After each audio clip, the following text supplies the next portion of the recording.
बापू की सीख। समय का महत्व।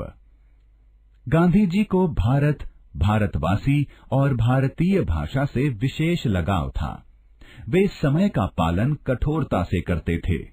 उनका मानना था कि घड़ी में सबसे महत्वपूर्ण सुई सेकंड और मिनट की होती है। यदि हम समय की छोटी इकाई को महत्व नहीं देंगे तो घंटों, महीनों और दिनों के महत्व से अनभिज्ञ रहेंगे। वे एक पल भी व्यर्थ नहीं गंवाते थे। उनका कहना था कि समय का सम्मान करोगे तभी सफलता मिलेगी। सत्य और समय दोनों रेल की पटरियों की तरह हैं, जिन पर मनुष्य जीवन भर चलता है। हमें समय का महत्व समझना चाहिए। एक बार गांधी जी उत्तर प्रदेश की यात्रा पर अपने पौत्र कांति को भी साथ ले गए। हमेशा की तरह वे इस बार भी रेल के तीसरे दर्जे में बैठे थे। रेलगाड़ी अपनी रफ्तार से चल रही थी, परंतु गांधी जी लेख लिखने में व्यस्त थे। उन्होंने अपने पौत्र कांति से पूछा, कितना समय हुआ है? कांति ने कहा, 5 बजे हैं। अचानक गांधी जी की नजर घड़ी पर पड़ी और उन्होंने देखा कि घड़ी में 5 बजने में 1 मिनट बाकी है। उन्होंने लिखना छोड़कर कांति को देखा और कहा, ध्यान से देखो कितना बजा है। कांति ने ध्यानपूर्वक देखकर कहा, 5 बजने में 1 मिनट शेष है। गांधी जी ने कहा, घड़ी रखने का क्या लाभ है जब तक सही समय न बताया जाए। यदि 30 करोड़ मिनटों को जोड़ा जाए तो कितने महीने और कितने दिन होंगे। यदि 5 की जगह 1 मिनट कम कहें तो क्या होगा। तुमने सत्य को न पहचानकर गलती की है। भविष्य में ऐसा नहीं होना चाहिए। किसकी हैं गंगा यमुना? बात इलाहाबाद की है। सुबह का समय था। गांधी जी, नेहरू जी एवं अन्य स्वयंसेवकों के साथ बातें करते करते हाथ मुंह धो रहे थे। गांधी जी ने कुल्ला करने के लिए जितना पानी लिया था वह खत्म हो गया और उन्हें दोबारा पानी लेना पड़ा। इस बात से गांधी जी थोड़े खिन्न हो गए। गांधी जी के चेहरे के भाव बदलते देख नेहरू जी ने पूछा, क्या हुआ?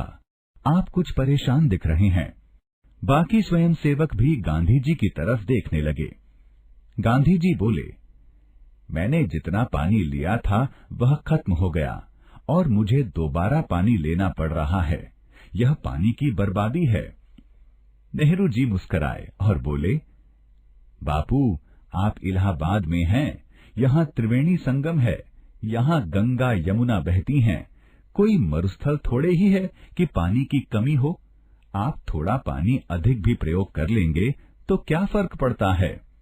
गांधी जी ने कहा, किसकी हैं गंगा यमुना? ये सिर्फ मेरे लिए ही तो नहीं बहती। उनके जल पर तो सभी का समान अधिकार है। हर किसी को यह बात अच्छी तरह से समझनी चाहिए कि प्राकृतिक संसाधनों का दुरुपयोग करना ठीक नहीं है। कोई चीज कितनी भी प्रचुरता में मौजूद हो, हमें उसे आवश्यकता अनुसार ही खर्च करना चाहिए। यदि हम किसी चीज की अधिक उपलब्धता के कारण उसका दुरुपयोग करते हैं तो हमारी आदत बिगड़ जाती है और हम बाकी मामलों में भी वैसा ही व्यवहार करने लगते हैं। नेहरू जी और बाकी लोग भी उनकी बात समझ चुके थे।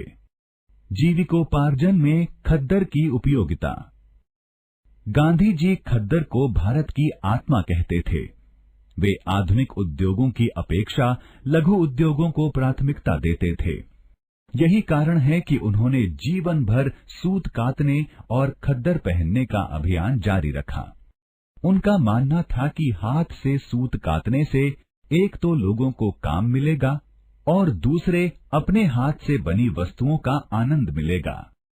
एक बार गांधी जी स्वास्थ्य लाभ के लिए बेंगलुरु गए तो उनसे मिलने विद्यालय की कुछ लड़कियां आईं।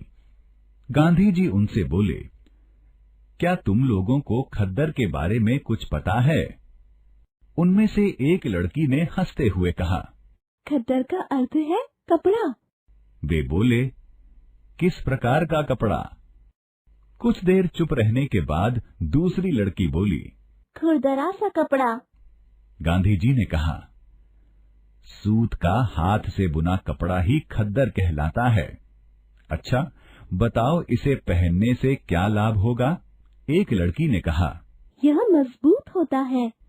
एक अन्य लड़की ने कहा। यह शीघ्र ही साफ हो जाता है। गांधी जी बोले, इसे इसलिए पहनना चाहिए क्योंकि खद्दर सूत से बनता है। और सूत कौन काटता है? अमीर या गरीब लोग? इसे गरीब लोग काटते हैं। हमारे गांवों में बहुत गरीबी है, इसलिए वे आजीविका चलाने के लिए सूत काटते हैं। यदि इससे उन्हें दमड़ी भी मिल जाए तो इसे वे अपना सौभाग्य मानते हैं। यदि तुम खद्दर खरीदोगी तो इससे उनकी आय बढ़ेगी और वे गुड़, मिर्च और नमक खरीद पाएंगे। अब समझ में आया कि खद्दर क्यों पहनना चाहिए? लड़कियों ने कहा। बापू, अब हम भी खद्दर के कपड़े जरूर पहनेंगे।